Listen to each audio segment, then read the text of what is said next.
Alex Mullen to make it 3-1 in the grand final. Puts in the penalty and wins the grand final for Campbelltown City. No one attacks it, comes back up to Fernandez. It's the goal! It's top! Oh! And then Talisman's got another one. They City back quick. Jake King done! What a shot! My goodness me! Oh, can't teach that sort of stuff.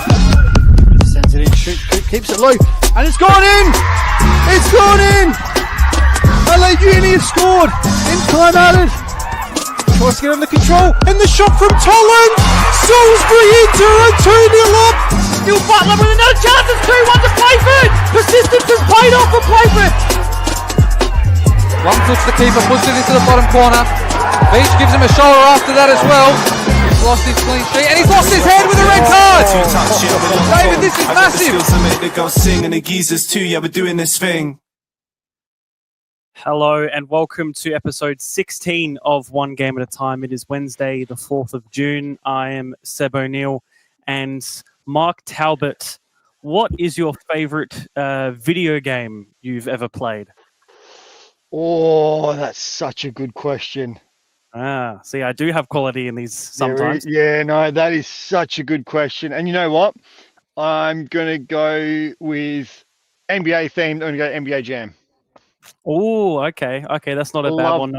I love that game. There's so many, but I did love that game. No, that's a good one. David, what about you? Are you much of a gamer? I was when I was a wee bit younger. So there was a game that was out when I was a youngster called Manic Miner. And then Football Manager 1982 was another favourite of mine. And latterly, I say latterly, it was a PlayStation 1. Lara Croft Tomb Raider would have been a favourite as well. Yes. But I haven't really played games since I had kids.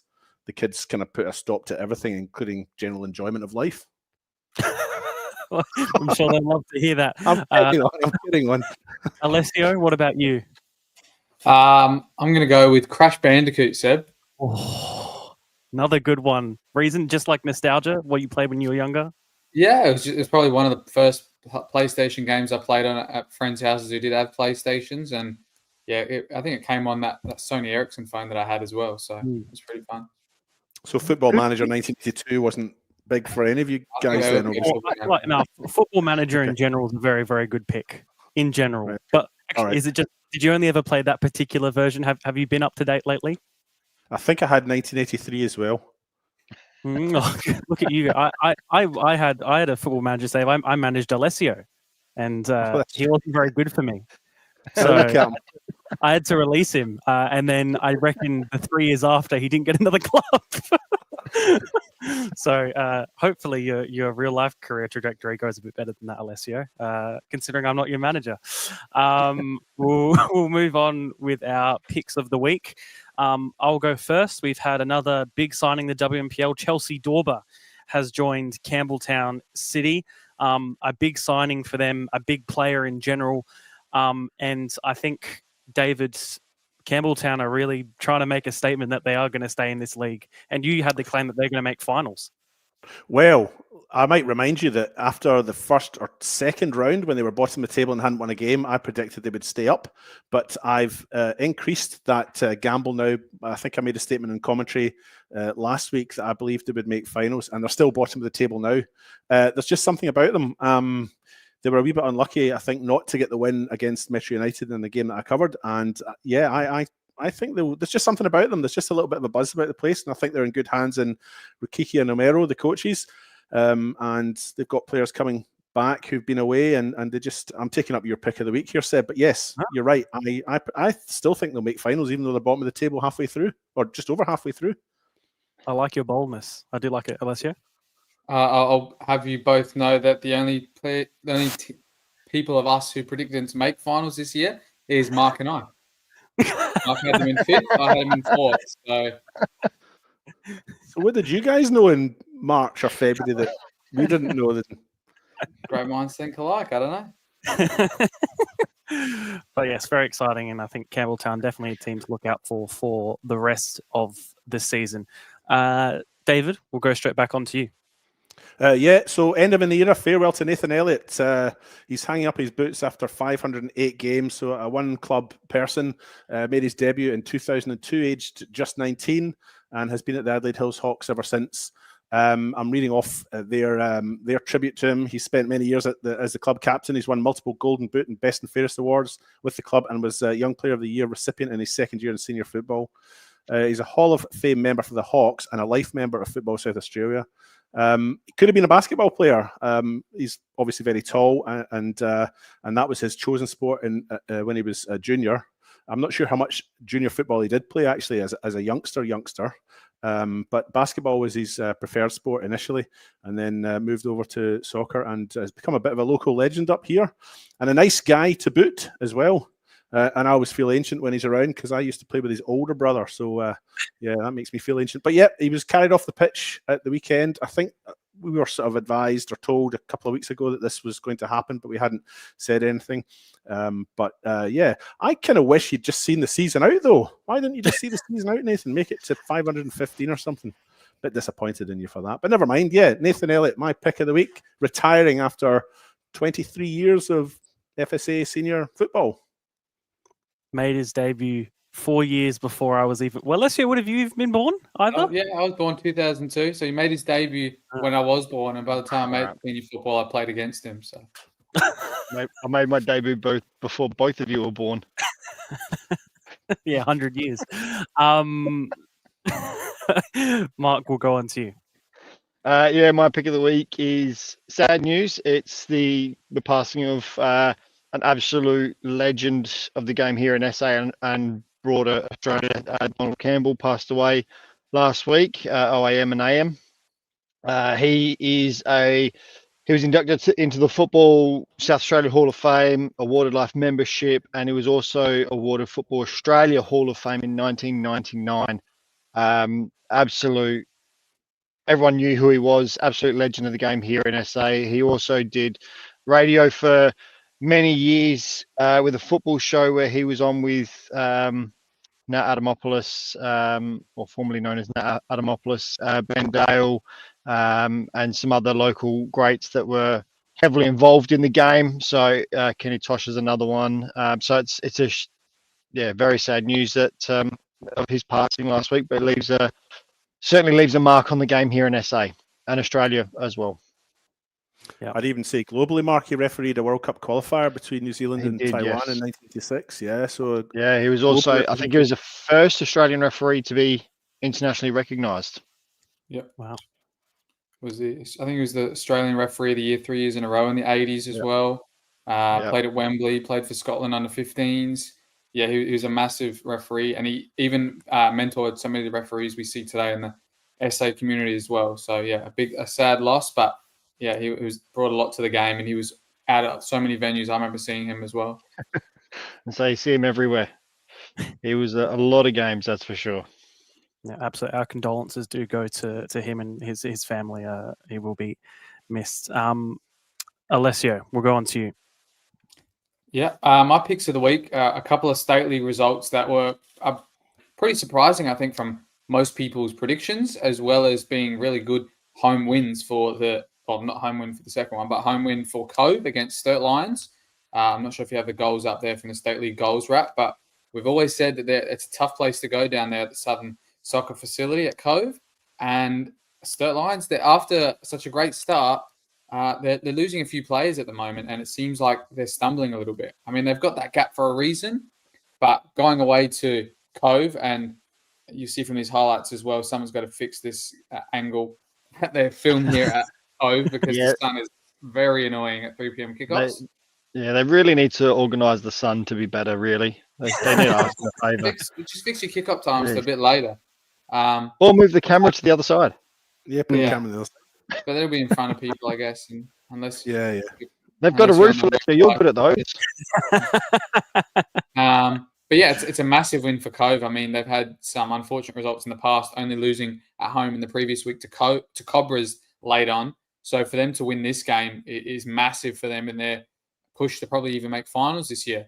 And for Sturt, from what I can see as well, with suspension of Sakani, Sortini with a torn quad, a couple of other injuries around the team, they're very thin at the moment. Their bench, of course, is giving opportunities to the young players, but in terms of senior players who've had a lot of experience, they're a bit thin at the moment. So it's interesting to see what they do over these next few weeks. This last goal play out, and then I'll talk about the other team in the state leagues who got another victory, which was massive. I don't think we have any footage of that one, but it's Noarlunga. Noarlunga United won 3-1 against Western Strikers, who were, I'm pretty sure, third in the league at the start of that day. And Noarlunga, of course, second to bottom, only 2 points. They were above Mount Barker at the bottom. And, yeah, they beat him 3-1. Goals at perfect times as well. I think it was in the first couple of minutes, one just after halftime, and then one, I think, just before halftime, before Western Strikers got a penalty. But another team near the bottom of the ladder who got a massive result over a team that was highly favoured. And, yeah, it's good to see for Noarlunga. Yes, absolutely. And I think, well, sorry, Mark, you go. I'll go. I was just going to say, do we know how many games Sakani got for his suspension at all? Does anyone actually know? Not confirmed, but from what we've heard, it's double figures. Yeah, that's what I heard as well. But no, he's had good news as well. I think he and his partner were engaged while he was in the suspension as well, so he's still having a good time. Wedding in that amount of time too, if it's very long. Yeah, no, league's very, very tight at the moment, and I think it's just getting tighter and tighter by the week, and we'll go through that later on in the show. Oh, it's a knock at the door. Whose door is it? Whose door is it this week? I think it's yours, sir. I reckon it's too far north for mine.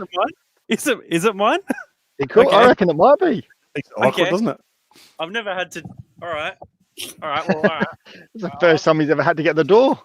He doesn't know to want the buttons. Given that he has an intro that features Playford City twice and Modbury Vista as well, I'm assuming it's someone from up that way. That's what I mean. Surely it's someone from the north. Well, you'd think so, wouldn't you? That was scary leaving you guys alone for that few seconds. You never know what we said. So. Yeah, I'll never know. Guess who it was, guys? No idea. Tell us, pray. Liam McCabe and Tim Henderson. Wow. Thanks for the introduction, boys. I thought it was over 8 set. I was starving. Thank you two, for joining us. Pleasure to have you both on. As always, I'll start with the same question I ask everyone. Both of your footballing journeys up from being a junior to where you are now. Tim, we'll start with you. Yeah, so through juniors, Modbury Jets junior, played till, I would say, stumped me here, probably, worked my way through the juniors into the first team set up, and then went to Metro when I was about 19 or 20, stayed there for about 7 years, and then I've rejoined Modbury in the last 3 years. That's as good as it gets for me. Liam, to you. Yeah. So originally Modbury Jets junior as well. Then did a fair bit of work down at Eastern United. So I was there, and then Blue Eagles, then at the United Youth team for 3 years. So competed in the youth league and some of those things, and then now coming to Modbury Jets, and I've been here the last 4 years and enjoying the time. You both said you were juniors with the club. We'll go into, I guess, this season in a bit, but I guess how have you seen the growth from, I guess, growing up with the club at a young age to now being an NPL team solidified, making the national rounds in the past few years in the Australia Cup? How has that been, the growth, whether it be within the volunteers, the fans and the players itself? Liam, we'll start with you for this one. Yeah, so I think like a big thing with Modbury Jets is, it's a family club, it's a community. When you play for the club, you really know what it means to the volunteers, to the fans. In the recent years, we've had some pretty good success, being in the Australia Cup, being in a few finals, which, unfortunately just haven't gone our way. But it just shows you how important it is to be a part of this club, and why a lot of us stick around and we love playing with each other. Tim? Yeah, I think for me, it's probably see it from a little bit of a different perspective as well. Just obviously being there for so long, even going back towards the days of early 2000s when the club was, quite successful on the pitch. And, my dad was obviously assistant coach with Dwayne Gray at the time. So, I've seen the club go from, what it was back then. It's been a bit of a roller coaster, I suppose, since then, especially for the senior setup. Obviously battling a few relegations, a few promotions, a few relegations, a few promotions.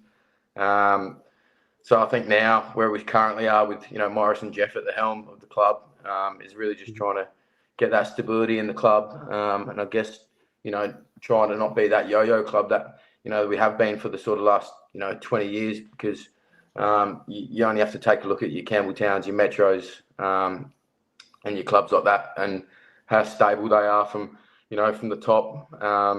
Players love to play there, and all the players are sticking around. So I think if it's if we can build that over the next sort of 3 to 4 years and really get a good bit of stability within the club, I think it'll hold us in good stead moving forward. Yeah, absolutely. Looking at this season, the league as a whole is extremely tight and almost unpredictable. I'd say so far you've had a pretty mixed season in terms of results. I guess you've had a few players as well come in and move out. How has the transition from last season to this been for you guys on a playing and personal perspective? Tim, we'll start with you. Yeah, obviously it's probably, the table doesn't we didn't expect to be where we are. But, the group's pretty buoyant, and, we still, obviously we've had to readjust some goals that we've set at the start of the year. But, we're pretty confident in where we're going. On the field, we feel like we're playing some decent football. It hasn't really been a time in the game this season, bar maybe a couple where I thought, the other team was sort of good value for the win. So we're playing well. We're not scoring as many goals as we have as in previous seasons, and we would have liked. But, in terms of, the way we're playing and stuff like that, we can obviously pick it up a little bit. But, we feel like we're heading in the right direction for the second half of the season. And as you know, we don't want to get caught down there for too long. So the next few weeks are super important about building, hopefully, towards a finals campaign. Yeah, absolutely. Liam? Yeah, pretty similar to what Tim said. Most of the games we've played, we've been right there, and we might have only lost by one goal. There hasn't been many games where we've lost by 2 or 3, so it's not like we're being outplayed. We're actually playing some pretty good football. The table doesn't show it, but at the end of the day, we just got to stick together as a group. And the second half of the season, I think, we'll start to really climb. And we've set those goals, realistic goals, and we just got to make it happen. I suppose, as you said, sort of, I guess the table in this season in particular, it is so tight. I mean, looking at it now, you guys, say you win your next 2 games, you could be in 7th, which is just on the verge of finals. It's that tight. How, from at least looking almost from an outsider and looking at the rest of the league as a whole, how exciting is it to see a league that is this tight, especially towards the top and even towards the bottom, when I guess in the past few years it hasn't been as close like that? Looking almost as neutral, I guess, Tim. Yeah, I can't think of a season, even since I've been playing, since sort of 2012 in the senior setup, where this season's ridiculous. Everyone's beating everyone on their day. There's no pushovers. By all means, there's no pushovers. Every game's difficult. Every team's got those 3 or 4 really key players that can hurt you on any day. So for a neutral, it'd be a good league to watch this year. For us, it's been a bit difficult, as you can see, but like I said, we're hopefully moving in the right direction for the second half of the season. Liam? Yeah, I think I haven't seen a league this close for some time, and I guess being an outsider, whether you follow a club or you don't, it's exciting. Every week that goes by, there's someone else in the top 6.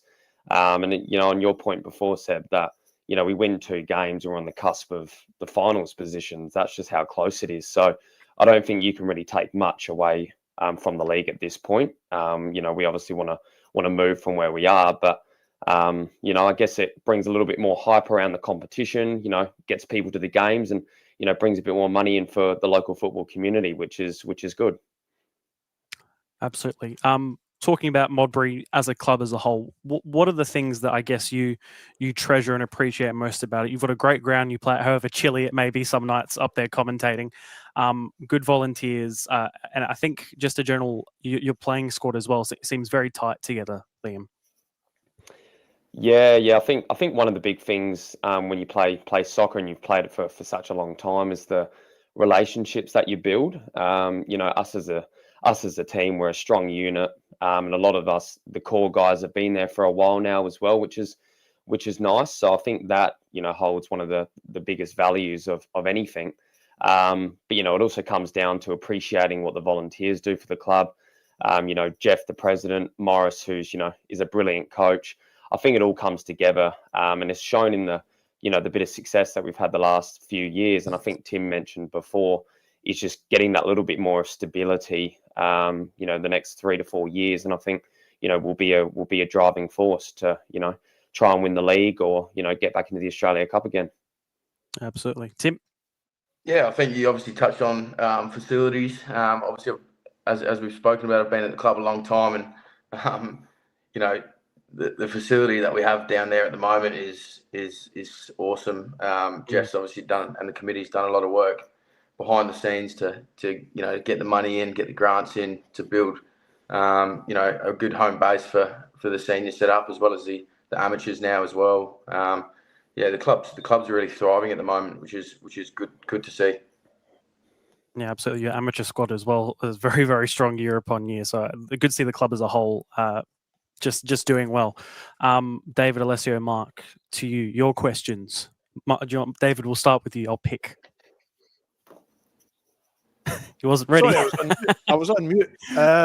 So I was going to line up a little true and false thing with Tim, and he gave me some information to go with that. But I've decided against that because I think Liam probably knows him too well and would probably get most of the answers if we included him. But one of the things that Tim had mentioned to me was that he played against Boca Juniors in an Australian schoolboys tour of Argentina and Brazil. So I just wondered if you could expand on that. What was that all about? How did it come about? How old were you? What did you feel you gained from the experience? All of that kind of stuff. A football adventure, if you like, for a youngster like you would have been then, schoolboys. Yeah, so I think I was year 12 at the time. We did a state schoolboys tour of Townsville, just a nationals basically. Yeah, obviously from that got selected to go into the Australian schoolboys, which toured Argentina and Brazil for about 4 weeks, I think it was, where we played a bunch of sort of academies and reserve sides from, you know, around the South American regions. And yeah, Boca Juniors was one. New Old Boys was one, Estudiantes was one, Botafogo in Brazil was one, and yeah, we won't talk too much about the results from that tour, but yeah, no, it was a good experience. Yeah, it was obviously a good time of my life, and yeah, the whole Australian schoolboy setup, I would thoroughly encourage anyone to give it a go, because you never know what can happen, and yeah, like I said, it was a good time of my life, and yeah, good experiences. I don't know much about how the schoolboy system works here, but I know where I'm from, there was quite a big thing. If you could go in and play for the Scotland schoolboys, you had the chance to play against the likes of England and Wales and so on. So it was a lot easier to play internationals there. So I hadn't realised that they did tours like that. So yeah, quite impressive for your CV. And you would have learned a bit of Spanish when you were there. So, what's that? Sorry, Dave. Learned a bit of Spanish when you were there. Sorry? No. I think I'd be the first ginger ever that would speak Spanish.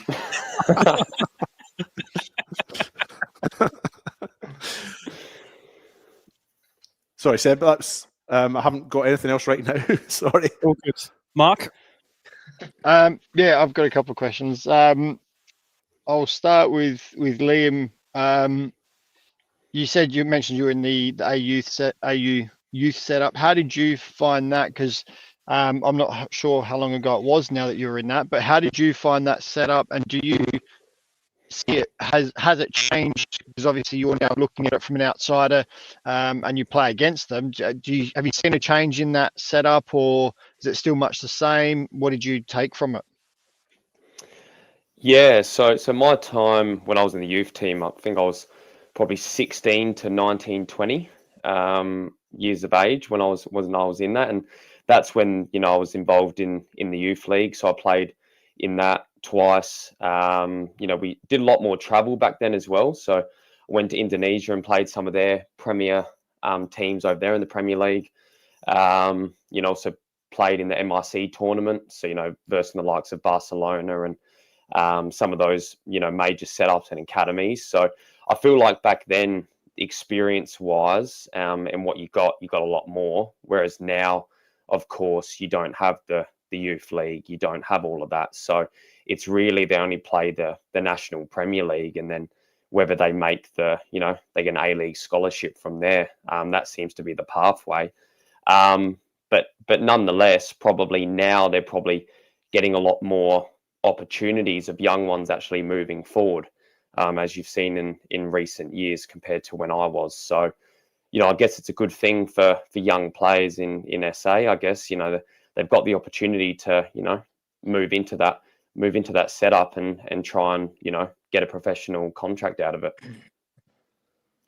Yeah, we were discussing the AIS. I think it was last week on the show. We were discussing that, but also the fact that the academies Adelaide doesn't have that academy that some of the other clubs have.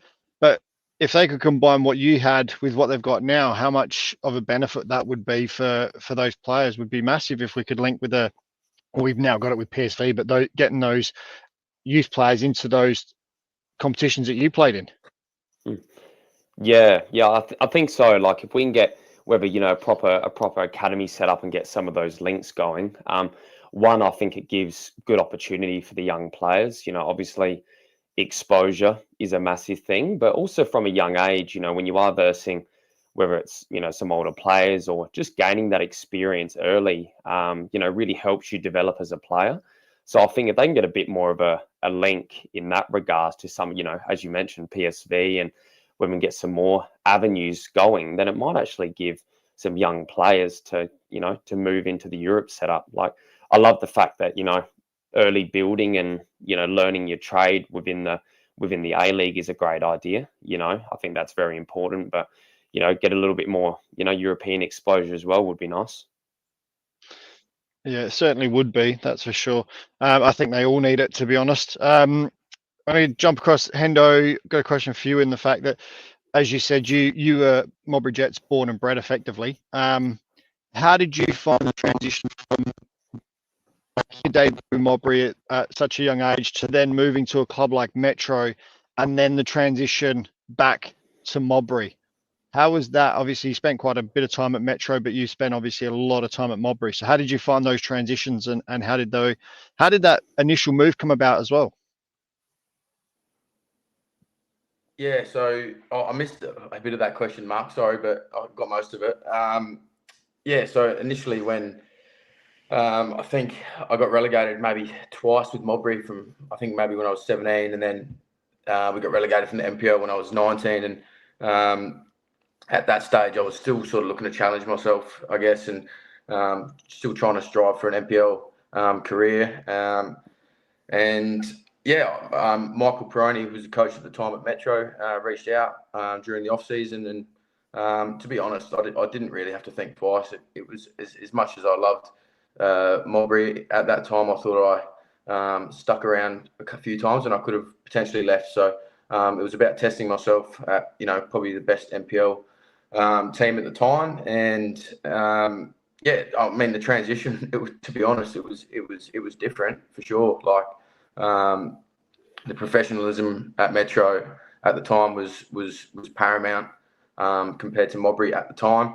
That took a lot of getting used to. But yeah, the boys were great. There was obviously your Van Dommels and your Delosios, your Callistos, your Solanias, all those guys at the club at the time that made me feel really welcome at the time. And then seven unbelievable years there. That club was a second home for me for a long time. So Morris gave me a tap on the shoulder a few years ago, and just basically laid out the plan of the Modbury Soccer Club for the next sort of few years. And as I was getting older, I think that's something that I wanted, to help that journey with. Before I got too old and couldn't add any value on the pitch. So that's sort of where we're at now, and got a lot of love for both football clubs. You mentioned earlier about the next 3 or 4 games, and this goes to both of you. The next 3 or 4 games are really important. I've just had a look at the fixtures, and in those 4 games, you've got Croydon, Para Hills, Campbelltown, and Adelaide City. They're your next 4 fixtures. And at this stage, they're all winnable games, effectively, because we know anyone can beat anyone in this league. But do you need to approach each game differently? Obviously, Para Hills is a whole kettle of fish, being the derby. But is it still same principle going into each game, or is it Morris goes, all right, boys, we're going to attack this one slightly different to this one, and how does he come about, or how does it come about there? I think if I speak first, Tim, I think every game that we take, I think we always take the philosophy of, take one game at a time. So, we're going to approach every game as what we need to. They're all completely different sides, and I guess Croydon and Para Hills, coming up, they're 2 teams that are just above us. So, we need to get those wins first to start moving up the table. But they're all different, completely different outfits. Campbelltown and what have you are probably going to have the ball a little bit more, whereas Para Hills and Croydon are probably going to be a little bit more on transition. So, I guess it's just learning what they are, and and Morris, given credit, is he's very good at his tactics and his trades. So we'll just listen to him and do what we need to do. That's all from me. Perfect. Finally to you, Alessio. I just had some pretty simple, fun questions for the both of you. I guess each of you can answer both of the questions together, but the first one was the favorite import player that you guys have played with in your career, and then the best moment of your career to date in any capacity, kind of thing. Who wants to Go Liam first, because I'm put on the spot here. Yeah. Probably Dante Cacciolevani, who plays at Blue Eagles. For some reason, that guy, he just has a knack for goals. So from an import point of view, and Blue Eagles tended to, get some of those Italian imports. So he was probably, one of the stronger ones that I've played with. And even back in the day, Alamaya Kabidi, when he didn't have an Australian citizenship, midfield and those guys, they were brilliant. Touch on the second question, favorite moment. Oh, that's hard. I guess from more of a junior point of view, and I guess just playing the youth league, playing in some of those bigger stadiums, and playing in that competition, and probably in recent years, I guess is just moving through the Australia Cup. I think specifically the first time Modbury's ever been in it. We got to the round of 16 where we obviously lost to MacArthur, but I feel like that was a good ride, so that was quite enjoyable. Had enough time to think, Hendo? Yeah, I've got it. I tried to help you, Tim. There's just so many though, one that springs to mind is Noel Bernardo. When we were at Metro, that guy was crazy. Like he was just a beast. And obviously had to mark him in training every night, and he had a bit of everything. He was dirty. He had that bit of class.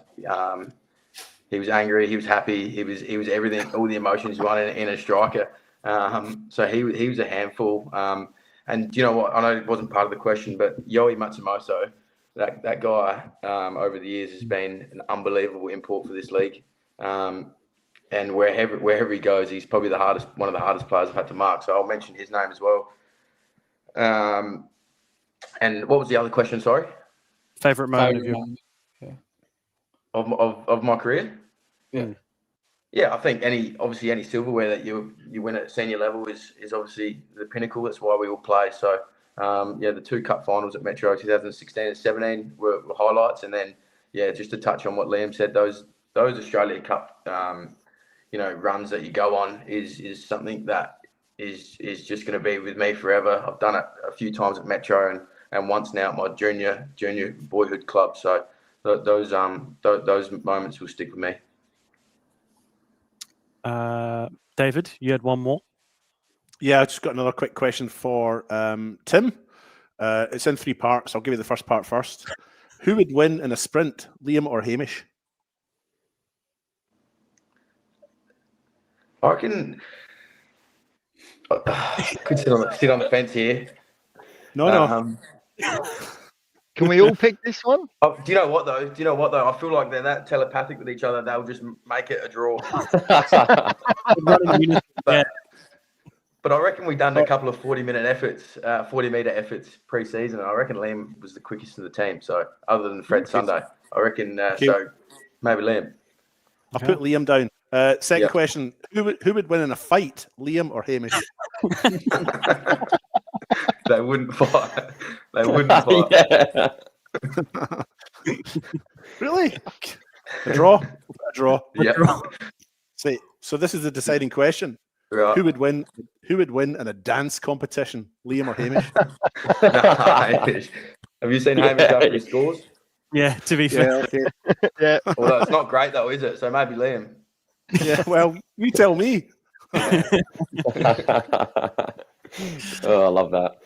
That's a draw. I've got Liam down for one, a draw for the second question, and Hamish for the third one. So a draw. You're going to get me in trouble tomorrow night at training day. Yeah. That's the whole point, mate. Stitch us up. Mark, you had one more? Yeah, I actually, it was something that Liam actually just said about Khabib Alamau, and that you would have been at Blue Eagles when a few of the Eritrean boys were there, going back a few years now. What was it like to have those boys in the team? I completely forgot we had them here in Australia for such a long time, and they've all obviously moved on and retired now. But yeah. Some of those guys, I think back in that league, I think it was a lot more physical. There was just a lot of, especially at Blue Eagles, there was a fair number of imports, but also quality players, like the likes of, Ivan Boyakino, Kabidi, Andre Rostovac, some of those big guys where they're just big units, and they're, as Tim mentioned, they've got a little bit of dirty side to them. It was physical. So I think coming, as a junior and just being around those players, I feel like you take a little bit of that into your game, and you learn from that. Whereas I think the game's gone a little bit quicker now. I think the tempo's definitely sped up, maybe a little bit more technical as well. So I feel like, having 2 different kind of eras, of the soccer journey, kind of felt like. But, it was a wealth of knowledge having those players when you're growing up, which I guess was benefit for Hamish and I. yeah, no, I was just curious to know what it was like to play with them. I was lucky enough to play with the Eritrean national team when they were here. I played as their goalkeeper many years ago, and I had them playing at what is now Adelaide Atletico's ground, which was formerly Victory's ground, which was formerly Enfield's ground. I'll keep going. Before that, it was APAC Enfield. And I remember playing a game with them. I was in the goal for them, and I remember them playing 1-2s in the 6-yard box with the strikers there, and it was just nothing for them, and it was just incredible to watch. So I was like, and that was only just a bit of a game just to keep them ticking over before they found clubs. So you can only imagine what it was like once they found a club and were able to settle. So and I think definitely like just the footwork and the passing and the 1-2s that they had, and that's why I guess at Blue Eagles playing with those guys, they were a force for a number of years, and you obviously only saw a glimpse of it, but being around those guys, you just learned so much. Mark, just to touch on that as well, I reckon there was one night when El Puddler first brought me into the first team, and I reckon it was when they first all came over, and they all they played against Modbury. It was against Modbury, Yeah, you did. You did. I was supposed to play that game. Or something like that on a Tuesday night. Yeah. I was supposed to play goal that game as well. Good times. Yeah. I remember that game. I was there. There you go. Just Shows your age even more, Mark. Yeah, I know. That's what happens when you get old, mate. We have some viewer submitted questions. So I'll go through both of you. From Harry Coleman, can you ask Tim to rate his team manager at Modbury? Glenn, I'll give him a 10. He goes around with the book asking our RPEs for training every night. So my RPE for him tonight is a 10 out of 10. Next one is from Jamie O'Doherty. Who's the worst dressed in the team? I think it's a given. It has to be Joku. Some of the stuff he comes in, whether it's Playboy gear or whatever it is, it's just I think it's just different gravy, to be honest. I've got no idea. Apparently he's into fashion. He's got this Western Bulldogs keyring, and I don't even reckon he could name Marcus Bontempelli.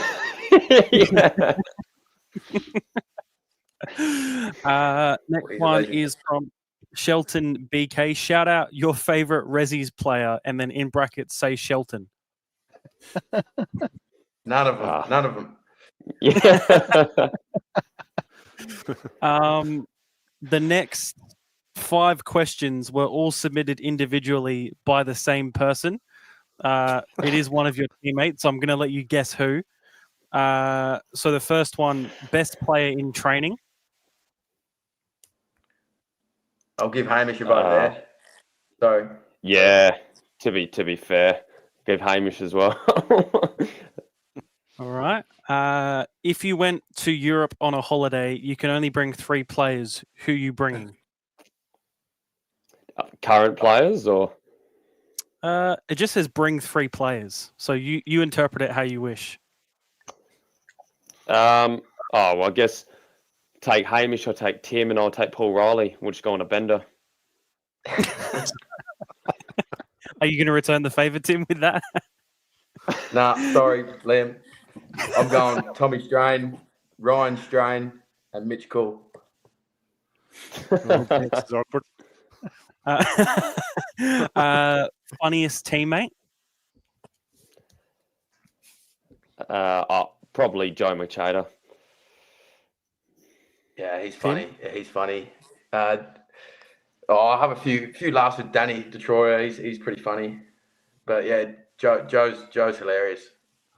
What a man. Well, the last question I think might give it away. Who asked these questions? I'm not sure. Was the concrete at Adelaide Comets any good? Oh, here we go. Here we go. So I wish I didn't say go now. I know. That gives him a big head now. That's Joe. Yep. Yeah, he submitted all 5 of the last questions. What's the concrete about? He can't even spell his own name, that guy, anyway. I reckon if you asked him what the alphabet was, he still wouldn't be able to tell you. Nah, the concrete would be uneven. I don't think anything's his trade. Perfect. David, to you. Yeah. Are you ready for? Oh, I wasn't ready. Now I am. Are you ready for? David Grant Quiz Production. I'm normally waiting for like a back and forth of like, is this my turn? Is this my turn? And you were actually ready. You're ready for it. I wasn't prepared. Yeah, 16 episodes in. I think I've got the hang of it. It was on time.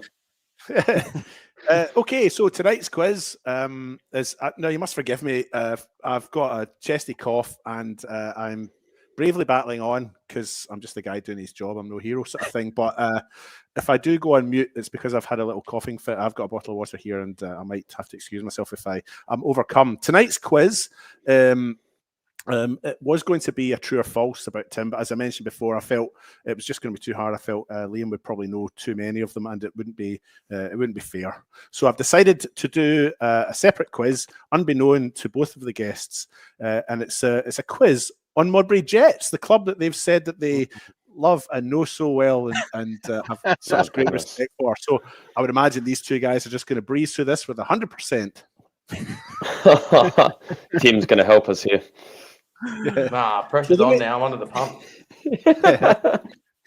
The way this is going to work, because I think you two guys will probably do quite well at this, and the panel maybe less so. I'm going to ask Liam and Tim the question first, and then it will go over to the panel to present their answer. Panel will obviously have a bit of an advantage because they'll know what Liam and Tim have said, but I think it's only fair because I think Liam and Tim should do okay in this. Are you ready for question one, Liam and Tim? Absolutely. Yeah, okay, let's go. Question one.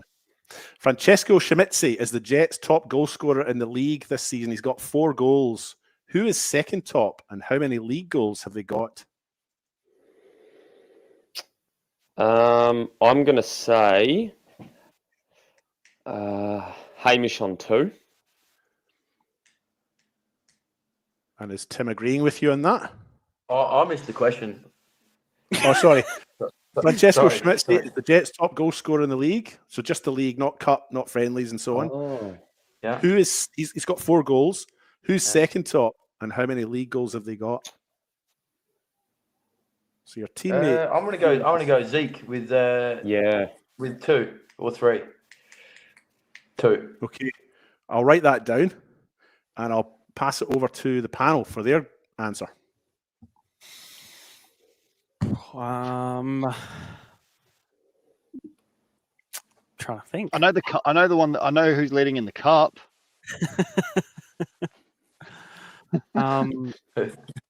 Just league goals. Are we allowed to agree, or do we have to say a different answer? You could follow them, but it wouldn't really benefit, except for staying equal. If they are right. Should be because easy. I probably There hasn't been that many goals. I'd probably agree with them, Mark and Alessio. Yeah, I think so. Yeah, Mark? yeah, I'd have to agree. We agree, David. 2 league goals. Jordan O'Doherty Gavros. Oh, He's also got 1 cup goal, which he scored against Para Hills Knights. And now he's left us for the sunny sands of Italy. Was he? What, on holiday? He's on holiday, yeah. All right. Yeah. Beautiful beaches of Mallorca. he's lucky for Hopefully some. when he comes back, someone's overtaken him. Well, he's only got 2. It shouldn't be that hard, surely. Okay, question 2 for the guests, Liam and Tim. How many league goals have Hamish and Liam McCabe scored this season combined? 3. I think it's 3. All right, that's what I was going to say as well. I would have said 3 too. Yeah, we agree. Normally it would be double digits, but this year it's 3. I've actually only got 2, 1 each. Yeah. So Hamish scored in round 1. I think you've got You got scored one a against bit Comets, later. Liam. Yeah, opening round and then we lost 3-1. I can understand Hamish why has been Liam out hasn't got this as week. many goals as well. Liam's been playing as Mr. Fix-It. One week I've seen him at centre back, the next Yeah. week right back, the other week left back, then midfield. So I'm not surprised you haven't Sounds like scored you, that Mark. many goals yet. What's that? Yeah. Sounds like you, I'm, mate. I'm trying to Yeah, I'm trying to a just little learn a position, Mark. No, mate, give up. Don't bother. Next you'll be in goal. Just don't do that. Just don't do that. You'll be fine. Just give me the gloves. You don't want All to trust me. Scores are level, nothing each. Now, look, forgive my pronunciation. Luca DeCiccio, is that how you pronounce his name? Yep. Yep. So Luca DeCiccio, he came on as a substitute in your 0-0 draw with Comets last weekend. He scored 19 goals in the reserves. Where does this place him in the reserve goal scoring chart? Do you know? Oh, He's first or number second? 1. He's I number think 1. he's The top, Raiders yeah. have got I think I looked second. at that We had this conversation recently. at training last week. Yeah, Okay, I've well, got number 1. Unless as the well. Raiders guy scored 6 on the weekend. Shall we go to the panel and ask them? All right, 19 think goals it's- in 11 games. You'd have to be top, surely. Yeah. Yeah, he is. He is. He's first with 19 goals. The reserves have scored 51 goals in 12 matches, but they're in 6th place, believe it or not. Wow. Jeez. So scores are level, 1 each. Question 4 for the guests. Who was the last player to score a league goal against you? Oh, that's a good question. Who was Birkin from Adelaide United. Yeah, I don't even know his name. So Birkin. Is it Burkett? Birkin. There you go. I don't know, Tim, but it sounds right. I'll go with it. Well, I was marking him, so I remember it. Not very well. Thanks, mate. Is that too soon? No. Is there any point going over to the panel? We might not agree, but we might now. I have no idea. Does the panel want to have a go? No, All I know is they drew 0-0 at David's game, so it must have been before that. And then It had to be before that, yeah. That was an exciting game, wasn't it, David? Wow. Is that too soon?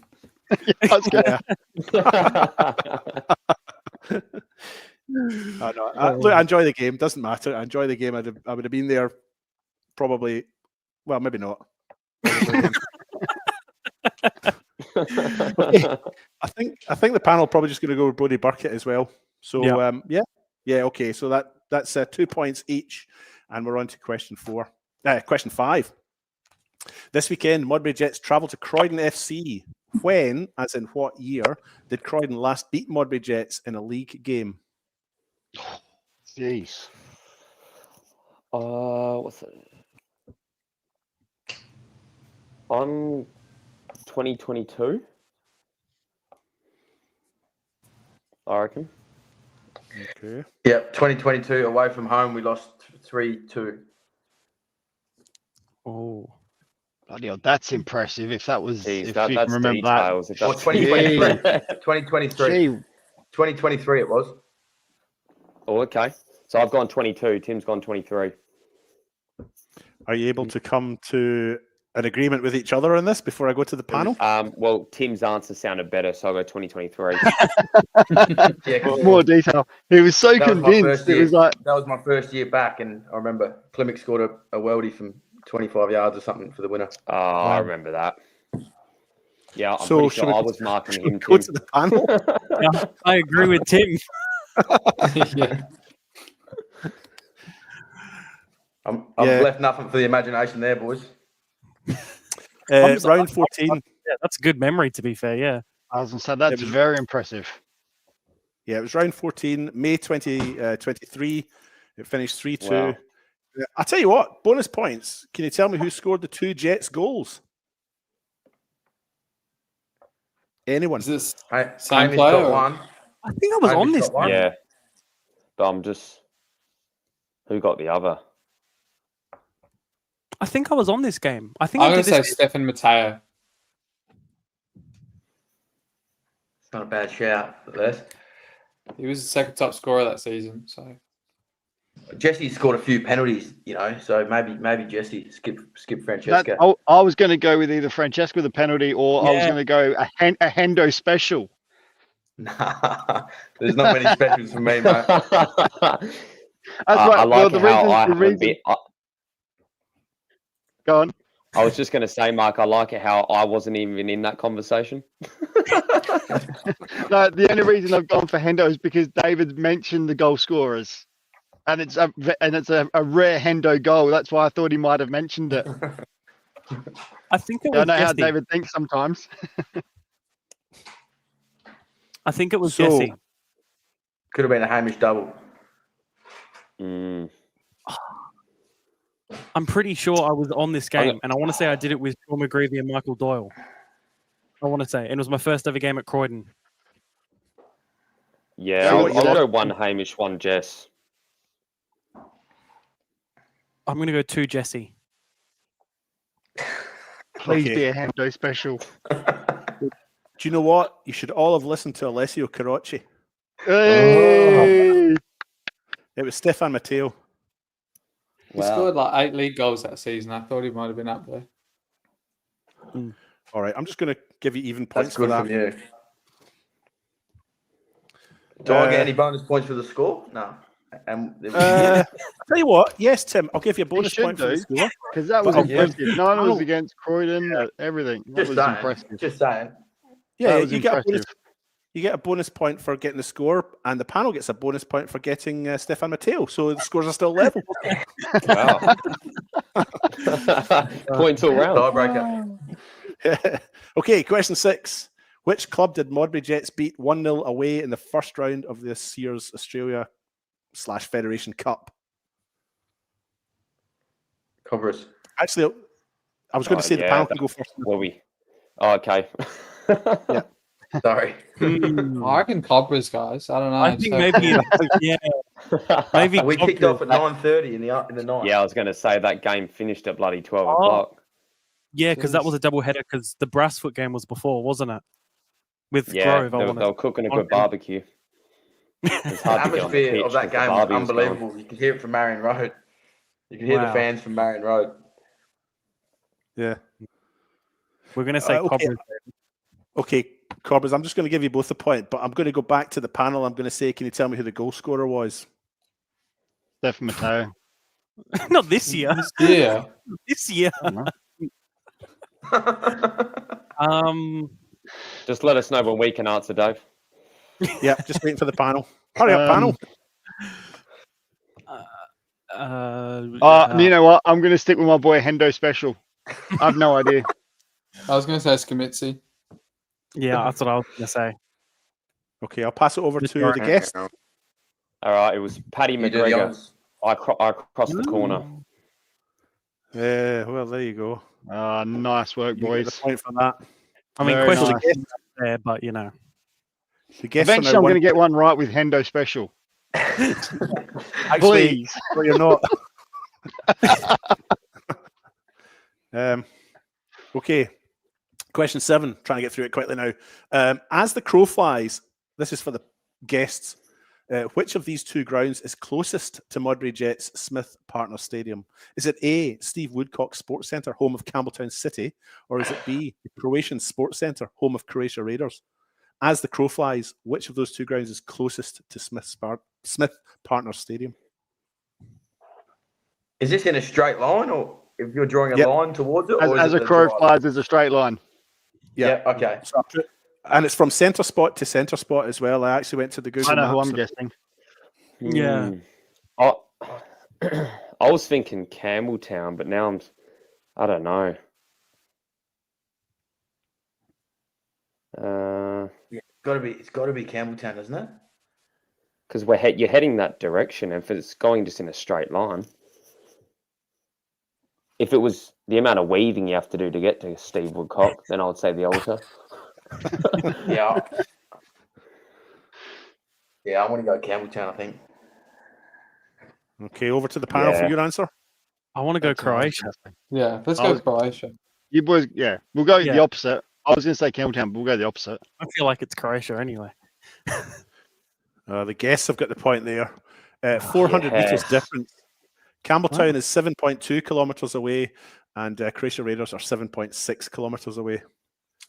Guests have got a 2-point lead with just 2 questions left.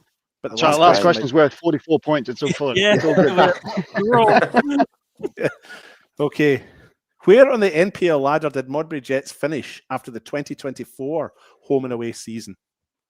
In what position? Who's answering first? This is for the guests. Okay. Didn't we finish third, Tim? Yeah. I thought we finished third. I think it was, 38 points? We finished third, yeah. Yeah. All right. Over to the panel. I think. Yeah. I think it was 2 because it could have changed the final two. Yeah, I think it was third because they were above Campbelltown and then Campbelltown beat them at home. We lost the last 3. Yeah, that was it. Yeah, because it was a 3-horse race between you 3. And then the final night, I reckon you and Campbelltown kept swapping, but I think Campbelltown could have still won the title if Metro lost against Comets. Yeah. All of that. So we're gonna agree with third, David. Okay, you're both right. So was one 38 question points? left. I don't have it in front of me. Sorry. Yeah, not sure. That's all right, I'll find out. I'm checking. Okay, cool. And while you're doing that, I'll ask the last question, which is there's a 2-point difference between the two. The guests are in 7 points, and the panel have 5. The last question is worth 3 points. They did finish on 38 points, by the way. Oh, there you go. I'll ask the panel this one first, seeing as I asked the guests the last question first. Panel, Where on the ladder did Modbury Jets finish at the end of the 2023 home and away season? Second. I'm agreeing with Alessio. There was like two that were like really far away from everybody. I'm pretty sure it was them. Because I'm pretty sure in our preview, I think Modbury hadn't finished outside of the top three since they've been back in. I want to say it's like 5th or 6th. I don't think it was that high. Nah, I reckon it's second. All right. You two, all right. Majority second, but just for the record, I thought it was second. But the question actually said that raises a point. Did they make finals at like the grand final that year? Was that the year they made the grand final? Yep. And they came from 5th or something? 2023. Maybe. No. Or, I think it's 5th or 6th. I really do not think it's oh second. yeah, maybe because they played an elimination final against Adelaide City where Hendo scored. what's the Hendo goal. Did Hendo score? Nah. Surely that could be an answer. He was running away celebrating. But I don't think it was him. I'm pretty sure it was the. I forgot the guy's name. We'll give it to him. Give it to me. That one. So Hendo special.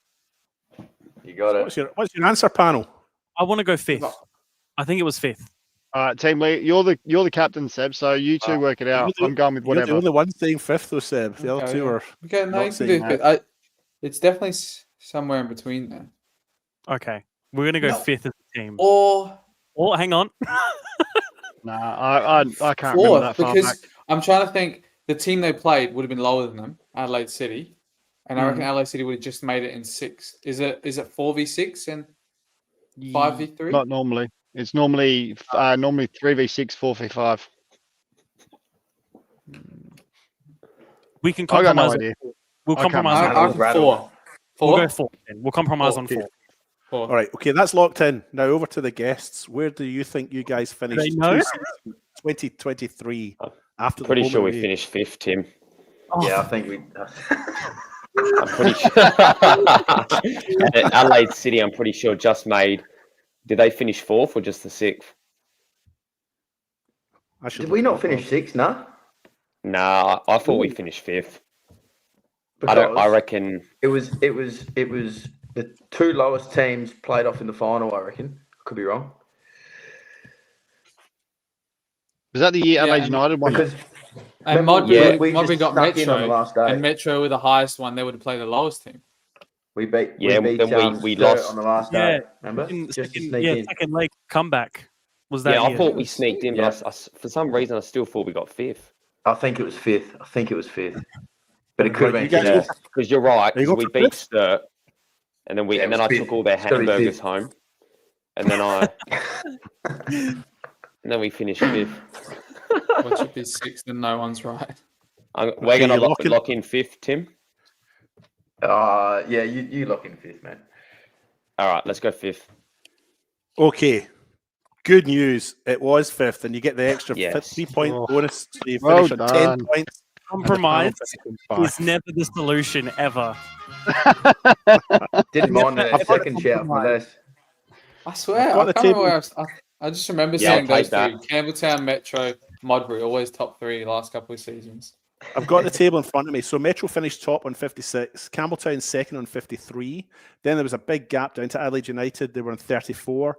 Adelaide City were 4th on 31. Jets were 5th on 30 points. And then Comets snuck in on 29 points. Comets. Wow, that's a massive Croydon gap. and Beargrad missed out by a point.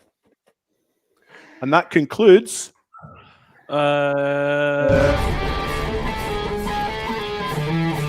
David Grant Quiz Production. Got there in the end. Well done. Tim, Liam, thank you for joining us. It has been a pleasure. Good luck this weekend and good luck for the rest of the season as well. Thank you for coming on. Really appreciate it. Thanks for having us, boys. Also, Thank you, gentlemen. Before I go, thanks, guys. Hopefully, no more 5-0 predictions. Yeah, that one personally, didn't we? Give us a chance, lads, please. Thanks for having us on, guys. I want to say before we go, I know the boys usually listen every week, but an old friend of mine, Michael Delosio, 40th birthday today. So happy birthday, Michael. And yes, Tony happy Slania, birthday, 37. Oh, was he 37 today? Yeah. So happy birthday. I'll ring him at work tomorrow. I'll ring him tomorrow at work. Yeah. Perfect way to end it. Yeah, thank you, Tim and Liam. Thank you for joining us. Thank you, and boys. good luck. Much appreciated. Thanks, guys. Thank you. See you. Anytime. Thank you. Cheers. Very enjoyable chat. Yeah, I'll see how I feel about my predictions this week, whether or not I'm nicer or not. No. We'll go on to the results in State League 2, North and South. Adelaide Atletico beating Modbury Vista 3-0. Port Adelaide a 2-1 win over Garn United. Northern Demons 3-2 over Salisbury Inter. And Gawler 2-0 against Elizabeth Grove in the South. Noarlunga winning 3-1 against Western Strikers. Hills Hawks against Adelaide Uni, a 1-1 draw. Mount Barker having a dramatic 3-3 draw with Seaford Rangers, and Eastern United 6-1 against Adelaide Titans. I guess to start off with, in particular, what is going on this season across all the leagues, but the North League has almost been turned on its head. Modbury Vista and Gawler both in first and second, equal on 19 points. Inter, Port, and Northern Demons all on 18 points in third, fourth, and fifth. And Atletico 3 points behind them. Garn 4 points behind them. And then Grove 4 points behind them. Mark, it's ridiculous. Yeah, that top five is crazy. I think the big shock is Gawler out of all of them, in my opinion. It certainly is. None of us picked Gawler to be that high. That's for sure. I think we all picked them near the bottom. But they've obviously managed to work out what it takes to win. They're all, and it's just ridiculous. But that league is just ridiculously tight. Top 5, 1 point. And you just got to go, what is happening there? Northern Demons really strong at home. Port have decided to turn it on the last few weeks and get a couple of wins. I mean, they've actually got 4 wins in the last 5. Demons 4 wins in the last 5. It's Modbury Vista who were top for prior. They went on a bit of a rut, and now it's just this league. We all thought this one would be the one that was probably a little bit more of a blowout because there were so many new teams in it. And we thought those SL2 teams that were more established, I thought would probably get a little bit further ahead, but it just hasn't been the case. Whereas you look at the South League, and that one is it's a blowout with Eastern and Adelaide Uni, like 27 and 26 points, first and second, third, 17 points. So what I thought would be a tighter league has actually proved to be the complete opposite. So this is why I don't normally do tipping, and that's why I probably suck at it.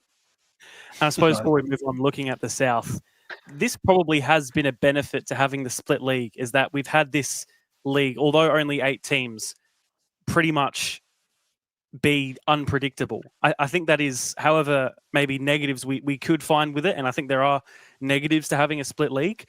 This is a big positive that you are seeing this competitiveness and this tightness, I think, as well, just to add on as a point. David, anything you want to add?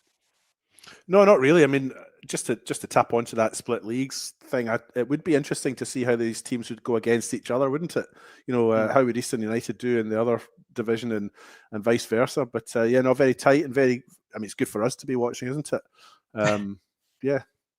David, we'll get to see those teams against each other in the convoluted final series that no one can understand. Because 8th plays first and from north and south plays east and west, and then 6 comes in, and then the winner of that plays 4th from the east and the south. Aye. Well, I guess that is, like I said, there are positives and negatives. I think the negative is looking at the South League. Eastern are 1 point in front of Uni, and even then, neither of them, even first place, isn't guaranteed a spot in State League 1 next season. And I think one of those two sides will be almost heartbroken, I guess, because of just the way it works, and they are clearly the 2 best teams in the South by a long shot. And neither could be promoted theoretically. Top side in each of these goes straight up. You've been the best team all year consistently. Finals is just how you do in a sort of knockout tournament sort of thing. But you know, the winners of these 2 should be going straight up. I think for me, the MPL should be the only league that has a final series. State League 1. I think State League 1 should, but it's really? A playoff. Yeah, yeah. You have finals, but first should go automatically up, and then second to fourth is playoffs. Second to fifth. Yeah. Otherwise, you have finals that we did last year where you've got two teams already promoted playing in a final. And okay, there's bragging rights, but that's about it. It's, there's nothing at stake other than bragging rights. And a trophy. And a trophy, exactly. yeah. Exactly. Alessio, looking at the South, Mount Barker in particular, having a wild one. Yeah, I mean, couldn't really pick up any points for a long period of time. And then within probably the last, I don't know if it's 5 games maybe, or not, or at least the last 2, picking up 2 draws from late. Obviously, last week was the 3-3 where we plugged it back to get to the 3-3. Like before that is when it was plugged back against us to make it 2-2. So at least they're picking up some points. They're getting a bit closer, but of course, with that Noarlunga result, it's further. It just became further away with them picking up maximum points for the first time in a long time. But as you said, I mean, I think it's good to see as well in the North that some of these teams that are up there, they're actually keeping their squads together that have gone through the last couple of seasons in the state leagues with them. Like specifically Gawler, Port Adelaide, even Northern Demons to a point as well. They've had a lot of those players stay together in those squads for quite a long time. And compared to the other teams who might have had a lot of influx like Grove, Garn, Atletico, Salisbury into Vista even. And then obviously in the South, you have a couple of those other ones. But it's good to see some of the teams that have had these homegrown players or players that have played there for so long sticking around, and they've turned it around now at those clubs as well, specifically Gawler, as we said. Yeah, absolutely. I think the more the weeks go on, the even more crazy both of those leagues will get. Onto the WSL, Elizabeth Grove beating Cove 5-0. Sturt beating Western Strikers narrowly 1-0. Modbury Jets 3-1 wins over Adelaide Jaguars, and Modbury Vista a 5-1 win against friend of the shows, Ben Dale's South Adelaide. Elizabeth Grove picking up points 2 consecutive weeks, 6 points in 2 weeks. They seem to have finally hit a bit of form, David, especially against a siding Cove as well, who's in that sort of bottom of the table area.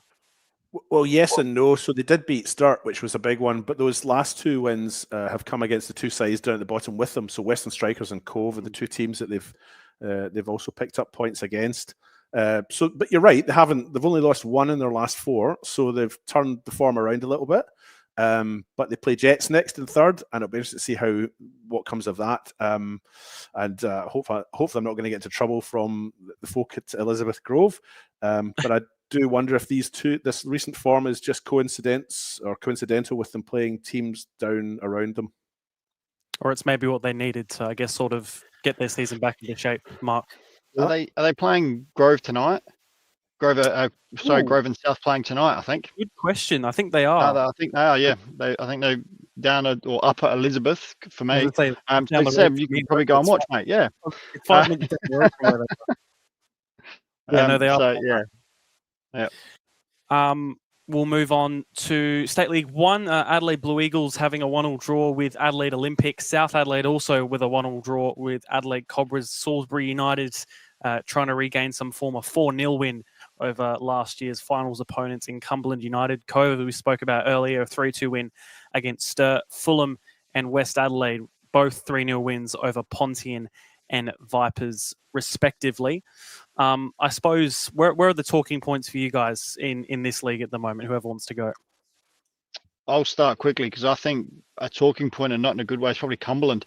I think they've really dropped off. I haven't seen their last 5 fixtures, their sort of last 5 fixtures, but 4 wins, but they've slowly dropped down the league because they were early on quite high. And I think they've dropped off somewhat over the last probably 4 or 5 weeks and are now starting to languish. I mean, they're now in 9th position. So, and when you look at that, you're sort of going, okay, they're actually only a point above Vipers, and their Vipers are sort of only 4 points above 11th spot. So they've got to, I think, turn their season around. And Salisbury obviously just continuing on their merry way, doing what they need to pick up results and beat teams. And Gaston's done a great job out there at Salisbury. We know that. We've seen that many times, the train down there. So, but yeah, I think, like I said, Cumberland for me is just a bit of a concern.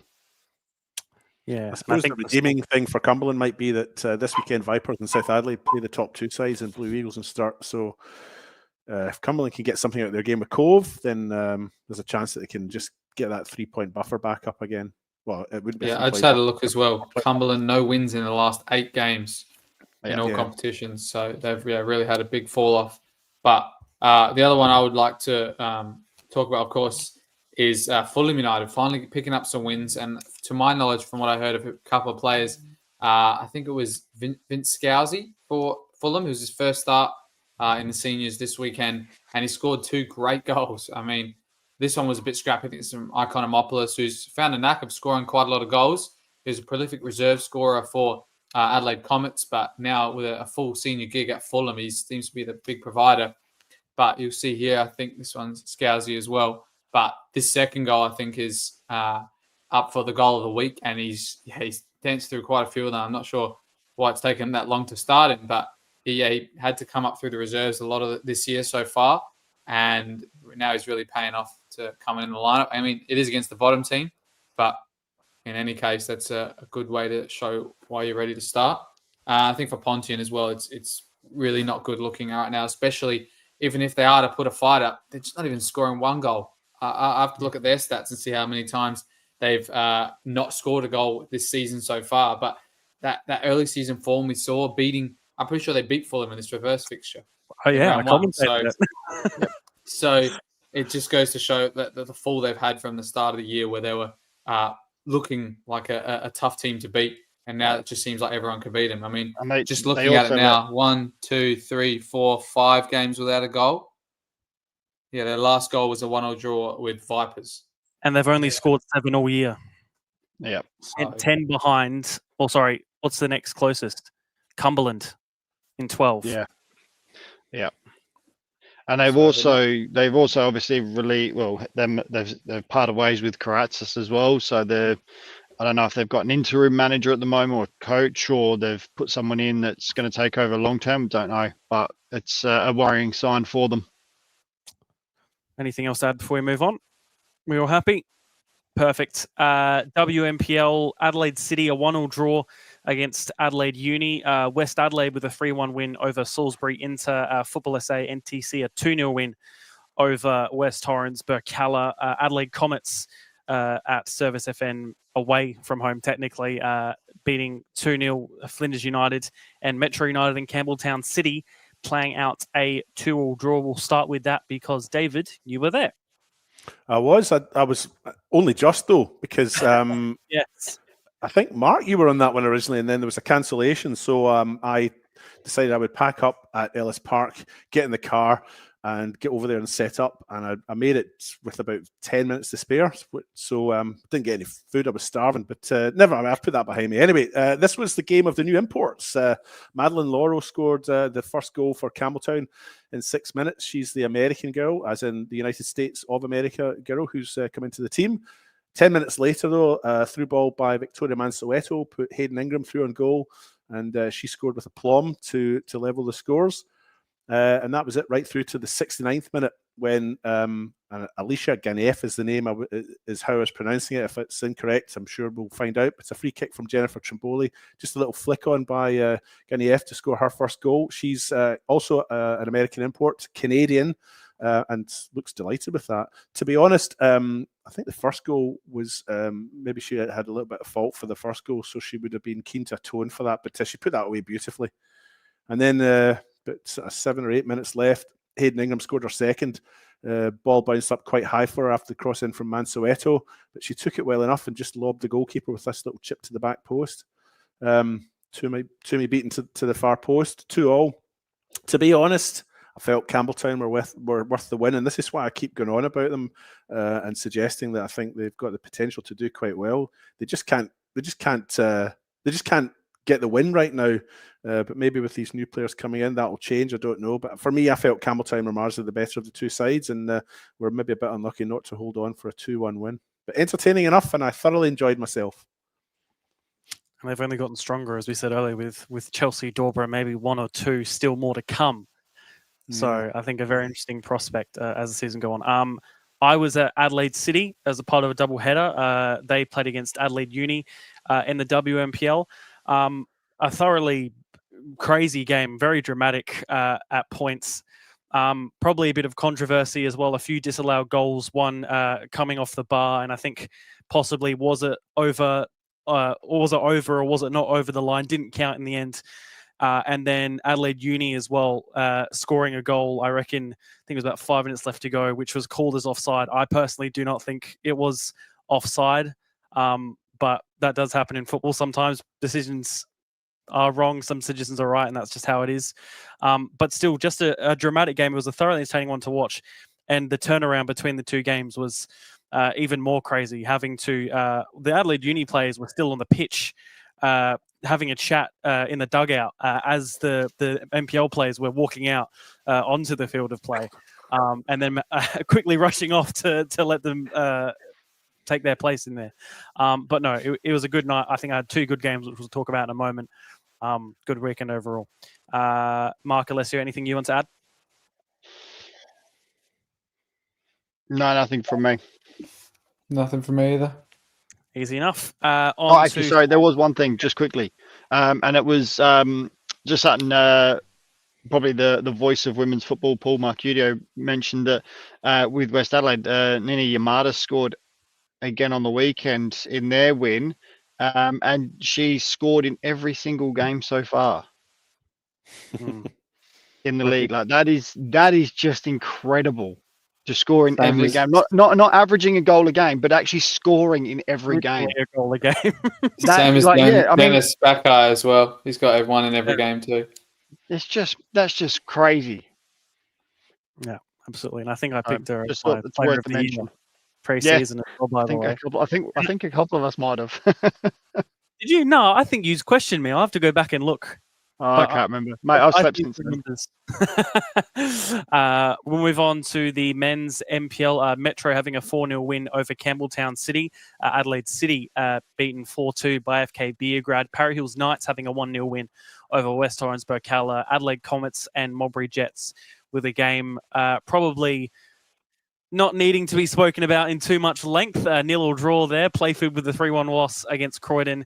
And another 0-0 draw with Adelaide United and Adelaide Croatia Raiders. Probably one of the lower scoring rounds. Maybe we've had 2 0-0s and a 1-0 as well, but has been rare to see not too many goals in a round. Wasn't wholly unexpected. Going into the game that I was at, which was Comets and Jets, both sides had only scored 11 goals in their 11 games. And they've now still only scored 11 goals, but this time in 12 games. After that, nothing each draw. But they've also both got very tight defences. Comets have only conceded 14. They've got the tightest defence in the league, even though they are 8th.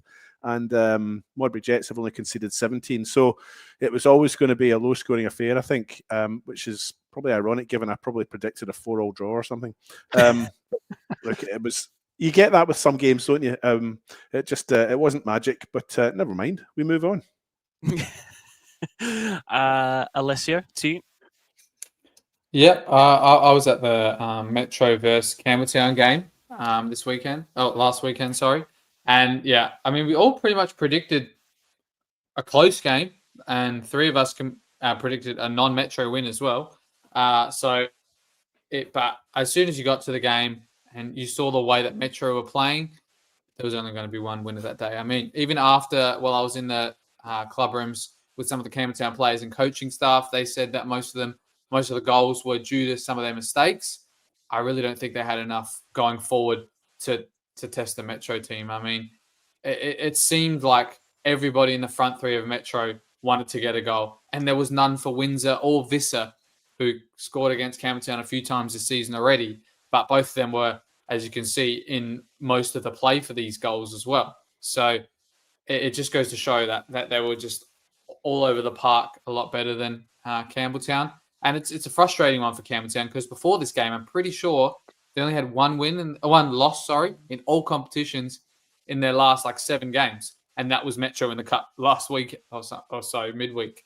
So they were on a great run of form and doing well without their injured and away players in Marino, Murray, Brandon Centofanti, Connor Centofanti. And it looks like, I'm not sure, I didn't get confirmation, but they had another centre-back change at halftime with Javin Alec coming off. I think that was maybe more the way he was playing, his way came off, not due to an injury, but they just have so many different centre back partnerships that I think it's just so hard for them to get some continuity in the team. And I was talking to Boffa after the game and saying, I think the only difference is between your centre backs or your defence and Metro's is McNamara is looking for those passes inside or looking for a pass up to the striker. When Campbelltown, they're just looking for channels at the moment. So it was just a tale of two very different teams, and one team in Metro who are, I think, getting a big lead in this table right now, and they're probably the most consistent one of anybody so far. Yeah, absolutely. Very interesting to see how they go over the course of the next few weeks, especially with the Cup semi-final coming up. Mark, to you. Yeah, I was at Burkalla again on the Friday night against Para Hills this time. Burks were a lot better this time in this game compared to the last time I called, which was the Croydon game the week before. This is the goal from Maradi right on half time. Really a shot out of nothing, enough to beat the keeper, but Burks had, I lost count of how many. They probably had a good 3 or 4 really good proper chances to score and didn't score any of them. They had probably a good 4 half chances that they didn't make the most of. Conway missed a diving header with keeper to beat. Blackwood missed from a couple of yards out with no one to beat. He was stretching and put it over the bar. And it was just one of those nights for Burks. But the good thing was, with the Croydon game, they didn't create anything at all. There was nothing there. At least this time they were able to create some chances. They didn't put them away, but it was a much better performance, which hopefully puts them in some good stead for the remainder of the season to stay up. But that was pretty much it, really. I'll finish off. I was at 2 games, but I'll only touch on FK Beograd versus Adelaide City. Like I said, that night was ridiculous. A goal scored in 5 minutes, a lovely goal from Binyam Kibidi. I think unexpected. It caught me off guard, really, when I was commentating. But a lightning start. You'll see here Beograd scoring a minute or 2 later, something like that. But really, it was end to end, and then it had a few tense moments as well. There was a red card to Juan Gutierrez, another controversial moment. Walking past Yudai Koike, kneeing him in the head, I think is what the conclusion came to. Whether or not there was contact made, I'm not sure. I couldn't really tell off in person or even off the camera on the broadcast. But overall, just an interesting game, and I think Beograd's wanting to continue this form because they've got a massive couple weeks coming up, and I think it's just again. I can't say it enough. There's that red card there. How tight it's going to be continuing on. But just thoroughly entertaining. We'll look at the table just to finish off. I forgot to actually bring it up. At the top is Metro Stars, 29 points. Second is Adelaide United, equal points with FK Beograd, however, just a better goal difference, only by 1 still. Adelaide City in 4th with 20 points. Campbelltown rising after a poor start to the season in 19th. Croydon in 6th on 18 points. Playford and Comets both equal on 16 points, but Playford higher due to their superior goal difference. Quite a few goals scored early on in the season, I think, has helped them. And then Para Hills in 9th, Modbury in 10th, and then Burkalla and Croatia in those bottom 2 spots. But I think just to sort of finish off, we still can't tell who's.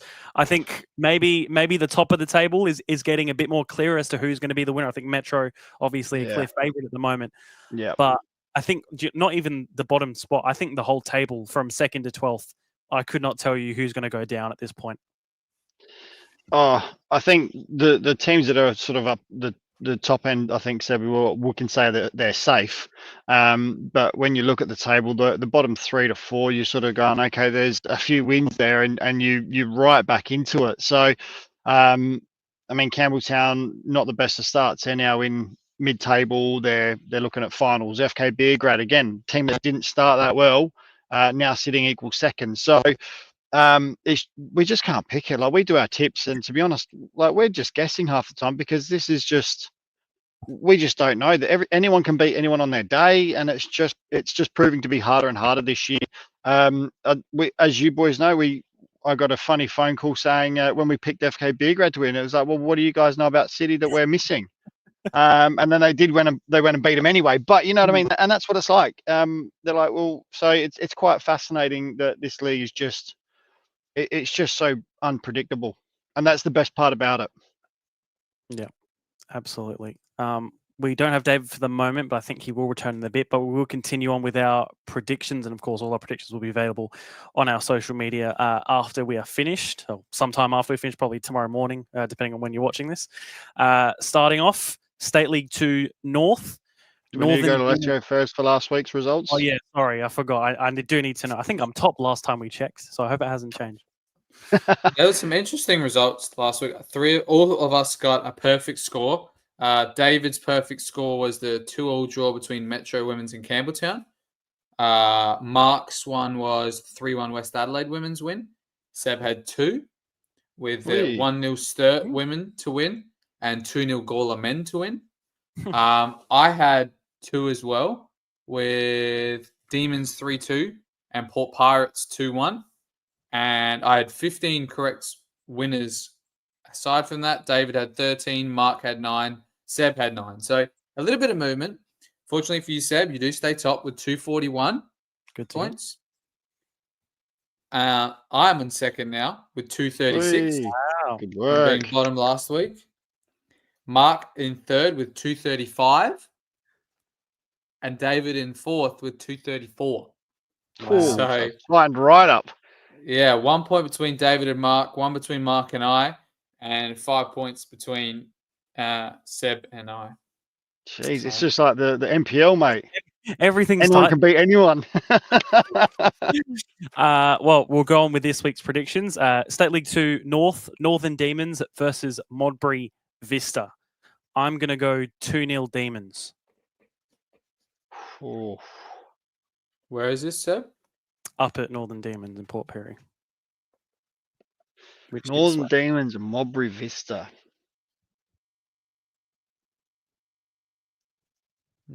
Does it sway you if it's up there? What did you say, Seb? 2-1, did you say? 2-0. 2-0. Oh, 2-0. Okay. I'm going to go Demons 2-1. Okay. I'm going 3-1 Demons. You're copying my homework, but just changing it a little bit, Mark. To make it seem like in the south, Seaford versus Hills Hawks. I'm going to go 2-1 Hills. Where is this? Sorry, Seb. Is that in the At Hills Seaford. or is it at Seaford? Is that Seaford? Ooh. Yeah.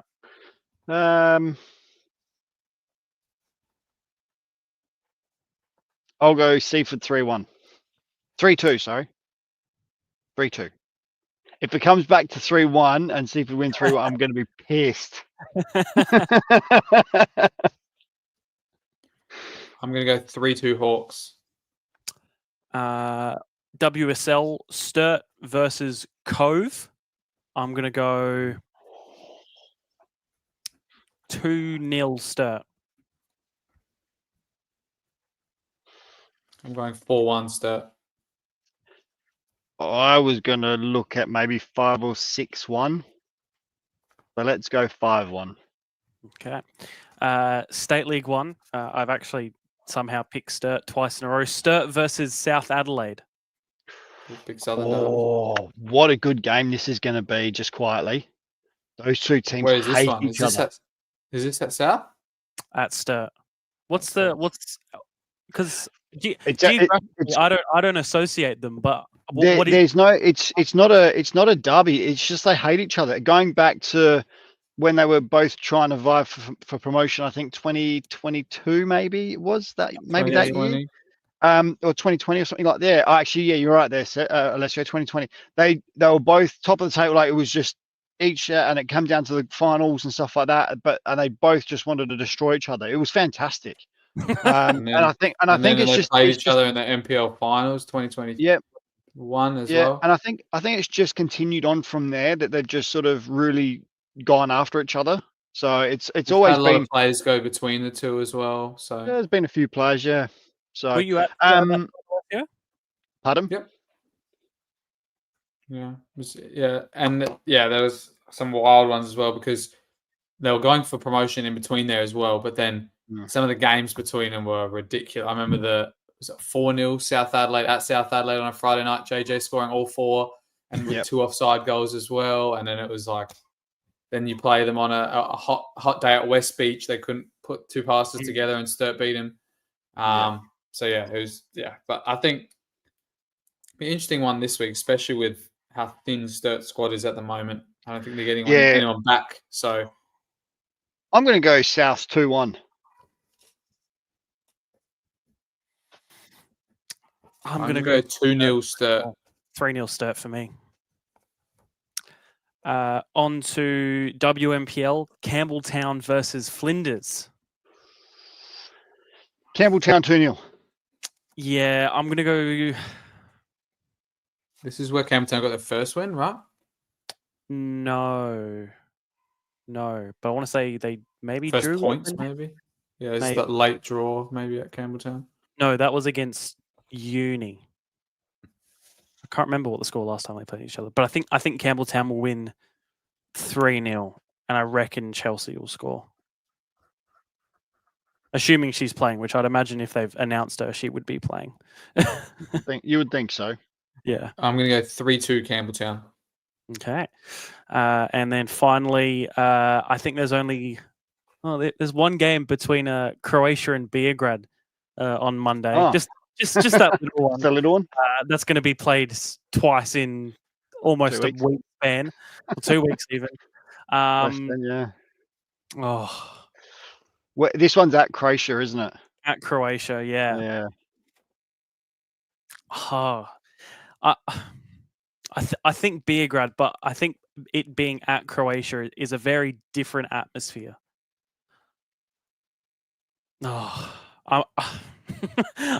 2-2. I can't pick it. I was just going to say that too. I really can't pick it. 3-2. 3-2 FK Beograd. Wow. So the same as last year, but opposite way around. Yeah, 3-2 FK. Well, I think I'm on that game, so looking forward to that. Should be good. Action. I did the game there last year with you, Mark. With me, that's right. Yeah, we were on that one. One of the best games of the year. The crowd was good. And Busasa's celebration that almost caused a riot. Yeah, but just secretly. That's kind of, you want someone with character, I think is the best way to put it. You want someone that's able to provide the spectacle of the match that it deserves, I think. Yeah, you definitely need something. That's for sure. And that game always, I have to admit, that game always delivers something special. Something special. It could be a celebration. It could be a goal. It always brings something. And like I said, 2005, it brought something special. Raiders lost, but I still remember the game like it was yesterday when Matty and Kohler flipped the table that had the trophy and all the medals on it.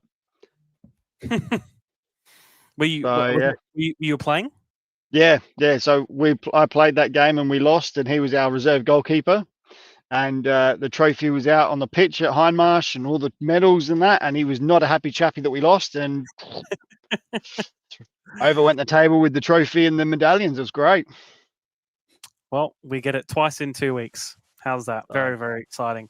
That's all from us for this week. Big 2 weeks ahead. A few things to mention as well. Next 2 weeks, we will be on Tuesday nights. But next 2 weeks, we'll also be missing Alessio because he has to train on a Tuesday. So unfortunately, Alessio will miss out the next 2 weeks. And David is going away as well, as mentioned last week, towards Bendale. So you will be away for next week, but we will have guest co-hosts, and it will still be me and Mark alongside you for the next 2 weeks. But yeah, Tuesdays. We're not going to announce it, are we? Not yet. Awesome. No. Let's keep it a surprise. Closer to. Have your guesses. Yeah. But yes. Will be a shame missing both David and Alessio. It will be, yes. Well, do you know what, Alessio? Send in a video both weeks. We still got to hear from him. But just send in whatever. Well, I'll be on the boundary for that next Wednesday at the Cup game between Metro and Comet, so I can find a video there. But yeah, I'll see what videos else arise. Stand in a bush again, like you did last year, or whatever it was Send Or them even, over. you know what? While you're training on Tuesday Maybe. night, just send us something, mate. Like you Take run around the a pitch, selfie with or it. Take a selfie with one of those cows behind the goals, Yeah. and let you know that didn't find a bottle, but I found a cow. So and then I'm assuming David will send us a video of his friends over in Bali, hopefully. We'll see what I can do. But yes, we'll miss both of you. But I'm sure That we will. we'll have good co-hosts. One of them is definitely locked in. So yeah, it'll be that's good. Mark. So Yeah, it's Mark. I'll be here. locked in. I'll be locked So- in. Absolutely. But yes, thank you for joining us for another week. Big 2 weeks coming up with all the cup action. Anything else from you guys to finish off? Nope. Make sure you watch all Right, the that's live streams. Get out to all the games this weekend. That's it. Couple new signings, so you don't want to miss them. Yeah, absolutely. Thank you for joining us, and we'll see you next week on Tuesday. See you later. Alex Mullen to make it 3-1 in the grand final. Puts in the penalty and wins the grand final for Campbelltown City. No one attacks it. Comes back up to Fernandez. It's the goal. It's top. Oh! And then Talisman's got another one. Modbury City back quick. Jake King. Oh, what a shot! My goodness me. Oh, can't teach that sort of stuff. Sends it in. Keeps it low. And it's gone in. It's gone in. LA Uni have scored. In time added. Tries to get under control, and the shot from Tolland! Salisbury into it, 2-0 up! Still Butler with another chance, it's 3-1 to Playford! Persistence has paid off for Playford! One touch the keeper, puts it into the bottom corner. Beach gives him a shoulder after that as well. He's lost his clean sheet, and he's lost his head with a red card! David, this is massive! Skills to make the girls sing and the geezers too, yeah, we're doing this thing.